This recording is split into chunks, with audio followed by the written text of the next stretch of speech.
Mais um destaque, a jurista e ex-deputada estadual em São Paulo, Janaína Pascoal, tornou-se alvo de ataques do Centro Acadêmico 6 de agosto da Faculdade de Direito da 11 de agosto, melhor dizendo, o nome do Centro Acadêmico, 11 de agosto, da Faculdade de Direito da USP. O grupo de estudantes divulgou um abaixo-assinado contra a volta de Janaína, que é professora licenciada da instituição. No documento, os alunos atacam a jurista e dizem que ela não é mais bem-vinda na faculdade em virtude da contribuição indecente que supostamente fez para o país, fazendo referência ao impeachment de Dilma Rousseff e à eleição de Jair Bolsonaro. Para o grupo, a professora licenciada, aspas, abandonou os valores democráticos que devem permear as salas de aula da principal instituição de ensino jurídico do país, fechou aspas. Ao jornal Estado de São Paulo, Janaína Pascoal reagiu e afirmou que os estudantes não querem mais viver com os contrários. Começo com você, Zé. Pois é, olha, Janaína Pascoal é um nome que já está escrito na história política do país, né? Com extrema coragem, ela enfrentou um governo que estava em pleno exercício, né? O governo da Dilma Rousseff, e integrou ali o grupo que iniciou o processo de impeachment. Porque existiam outros projetos apresentados, pedidos de impeachment, né? Mas esse foi o mais denso e que tinha mais argumentos. E pegou exatamente Dilma Rousseff numa situação muito fragilizada. Quem faz impeachment de presidente da República é o povo. Os deputados e senadores apenas apertam os botões na Câmara e Senado Federal. É claro que existem articulações, ninguém faz um processo político sem articulações. Essas articulações geralmente levam em consideração o que o povo quer, o que o povo pensa. E foi assim que o então vice-presidente Michel Temer disse ao povo brasileiro que ficaria e que aceitaria o processo de impeachment. Houve toda uma articulação, então foi aprovado o processo de impeachment. Eu nem gosto de falar naquela história de pedaladas fiscais, porque isso é pequeno demais diante do estrago que Dilma causou e que continuaria causando no Brasil. Nós falamos hoje aqui, o Mota falou muito inteligentemente sobre o tirar um presidente da República. Mota, depois de ver 2 impeachments, eu acompanhei de perto o início, o governo de 2 presidentes que saíram, né? O Collor e Dilma. Eu cheguei à conclusão que o Congresso Nacional tem que ter a responsabilidade de aprovar uma saída de um presidente, de um governador e de um prefeito. Porque, veja bem, eu vou repetir a frase aqui que eu gosto de falar: ninguém elege um presidente ditador por 4 anos. Elege um gestor. Se ele não está dando certo por 1000 motivos, inclusive incompetência ou inapetência, né? Ou roubo, ou sei lá o quê, tira-se o presidente. O impeachment, ele exige um crime. E aí ficam, é crime, não é crime. Eu não gosto nem de discutir isso com relação a Dilma. O Brasil precisava da saída dela desesperadamente.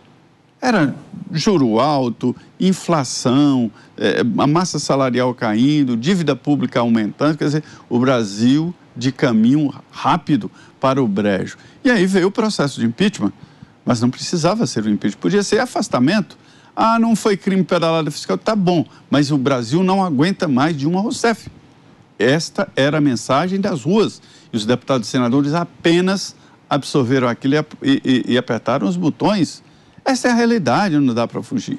E a Janaína poderia ser vice-presidente da República, né? Foi eleita em São Paulo e depois ela, visivelmente, se quisesse, poderia continuar deputada, mas ela tentou ser senadora e não foi eleita, porque o Senado é mais complicado, é uma eleição majoritária, né? Mas ela sempre foi digna. Ela não entrou nas negociações só para continuar com o cargo na Assembleia. Ela enfrentou. Meus amigos, estudantes, têm que admirar coragem, têm que admirar uma pessoa arrojada que faz as coisas por fazer. Você pode não apoiar, mas você tem que admirar o conceito disso. Esse é o conceito da juventude. Isso é que deve ser um estudante arrojado, é a época de ser arrojado. Depois, quando chega em certa idade, nem todos continuam arrojados, mas o estudante tem a obrigação de ser arrojado e de ser como Janaína Pascoal. Ela é um exemplo. Você pode não concordar com o mérito, com a defesa dela, mas com a coragem dela e com o que ela fez na Assembleia e não entrar, pegar carona na política, isso o jovem tinha que tomar como exemplo, sim, e aceitá-la e talvez questionar, olha, professora, naquele momento eu não concordei com você sobre isso, mas admirar a coragem da Janaína. Estava lembrando aqui, Mota, que ontem mesmo você falou, né, sobre o drama da ideologização do ensino, né, da doutrinação em sala de aula. Será que nesse caso da Janaína Pascoal estamos diante disso mais uma vez, Mota? Brown, nesse caso e em outros casos parecidos, ainda bem que o amor venceu. Aliás, o amor já vem vencendo nas escolas e universidades há bastante tempo. Muitos pensadores e autores falam sobre esse fenômeno, que não é novo. Eu recomendo 3 livros para quem quiser entender o que está acontecendo. O primeiro é O Imbecil Coletivo, de Olavo de Carvalho, um clássico. O segundo também é muito bom, A Corrupção da Inteligência, de Flávio Gordon. E o terceiro é um livro muito recente, A Guerra contra o Ocidente, de Douglas Murray. As escolas e as universidades se tornaram, na sua maioria, centros de doutrinação política de esquerda. Isso não é privilégio do Brasil. Na verdade, os ativistas radicais das universidades brasileiras seguem à risca a cartilha da esquerda americana. Uma cartilha que tem origem na Escola de Frankfurt, na obra de Antônio Gramsci e na pregação de vários filósofos radicais como Michel Foucault. É uma mistura de radicalismo, intolerância e marxismo de terceira mão, servido em largas doses. É uma dieta tóxica de ignorância, ressentimento e desejos totalitários, que exige que qualquer dissidência ou oposição seja totalmente eliminada. Mas tudo, claro, não esqueçam, sempre em nome do amor. Pavinato. Mota, eu te mandei um 4º livro sobre esse tema, não sei se chegou ainda até você, mas eu pedi para minha produção mandar, que é Estética da Estupidez, que é meu, e eu narro, inclusive, uma passagem no Largo São Francisco, que foi onde eu comecei, né, a parir esse livro, foi onde as minhas experiências com esse tipo de estupidez começaram a formar. Depois você me diga se chegou Estética da Estupidez até você. Eu te aviso, obrigado, Pavinato, que ainda não chegou não, assim que chegar eu te falo, muito obrigado. Ok. Bom, Largo São Francisco. Uma vez eu fui dar uma aula, há poucos anos, e a pedido da professora Patrícia, de Direito Civil, eu cheguei lá e alguns alunos falaram, olha, é aquele fascista entrando. Bom, pois, muito bem. Quem disse isso para mim era um menino que estava com o seu namorado ali nas arcadas, de mão dada. Eu falei para ele, criança, no começo dos anos 2000, não faz tanto tempo assim, faz pouco mais de 20 anos atrás, não existia gay assumido na faculdade de Direito. Aliás, não existia gay assumido nos escritórios de advocacia. Os advogados gays eram enrustidos, casados, tinham um filho e enganavam as mulheres. No Largo São Francisco, eu fui a primeira pessoa a sair do armário na graduação, logo no começo dos anos 2000. Então, se hoje você está dando bitoca na boca do seu namorado aqui dentro, você está dando bitoca porque eu fui o primeiro a romper com esta barreira e agora você me chama de fascista. Quando você nasceu, criança, eu já estava passando um bocado aqui onde agora você se sente, nestas arcadas, neste pátio onde você se sente o dono. O Centro Acadêmico 11 de Agosto, a partir especialmente do ano de 2003, ele sempre foi embalado pela retórica da esquerda. Todos aqueles que eu vi nos anos de governo Lula, no Centro Acadêmico 11 de Agosto, que eram embalados pela esquerda, hoje trabalham com algum assessor do PT, são assessores de pessoas vinculadas ao Partido dos Trabalhadores, todos. O Centro Acadêmico, na minha época, que foi a época que Lula era presidente, seu primeiro mandato, foi um celeiro de profissionais para o governo petista.